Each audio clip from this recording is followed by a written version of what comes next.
AS dinilai bakal jika nekat lawan China, ini alasannya. Amerika Serikat tidak siap untuk melawan China. Hal ini disampaikan oleh Pusat Studi Strategis dan Internasional, saat Pentagon kehabisan rudal penting pada minggu pertama simulasi bentrokan untuk membela Taiwan. Lembaga asal AS itu memperingatkan Washington tidak memiliki persediaan amunisi yang cukup, atau kapasitas industri dalam mengisinya kembali untuk konfrontasi militer besar-besaran dengan China. CSIS yang menjalankan simulasi telah mendesak Pentagon untuk menimbun senjata dan bahan untuk memproduksinya, dan memberi insentif kepada produsen untuk membangun fasilitas baru dengan menawarkan persyaratan yang lebih baik. Organisasi nirlaba tersebut mencantumkan kontraktor pertahanan utama, termasuk Lockheed Martin, Boeing, dan General Dynamics.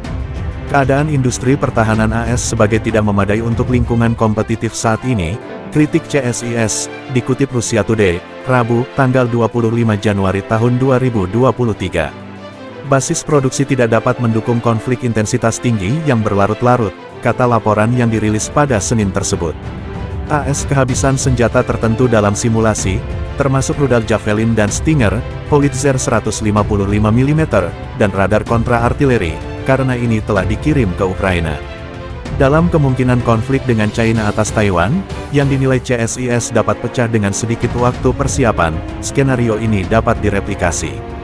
Dalam hampir 2 lusin pemulangan simulasi perang CSIS yang memeriksa perang khas China di Selat Taiwan, Amerika Serikat biasanya mengeluarkan lebih dari 5.000 rudal jarak jauh dalam 3 minggu konflik, 4.000 JASSM, 450 LRASM, 400 Harpoon, dan 400 rudal serangan darat TLAM Tomahawk, kata laporan itu. CSIS memperkirakan bahwa LRASM, rudal anti-kapal jarak jauh, akan menjadi sangat penting jika Angkatan Laut China memberlakukan blokade terhadap Taiwan. CSIS mencatat AS menghabiskan inventaris senjata-senjata itu pada minggu pertama di setiap iterasi konflik yang dimodelkan. Sementara itu, waktu produksi senjata adalah 2 tahun. Laporan tersebut juga mengidentifikasi sejumlah kelemahan mendasar, termasuk status Pentagon sebagai satu-satunya pembeli senjata, dan aturan akuisisinya, yang memprioritaskan efisiensi dan pengendalian biaya atas kecepatan dari replikasi. Produsen tidak menikmati permintaan amunisi yang dapat diprediksi, yang dapat disediakan oleh kontrak multi-tahun, misalnya, jelas laporan tersebut.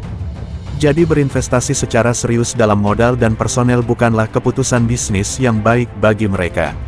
Peraturan AS untuk ekspor senjata berarti bahwa untuk mendapatkannya sesuai rencana membutuhkan waktu ekstra berbulan-bulan, bahkan bertahun-tahun.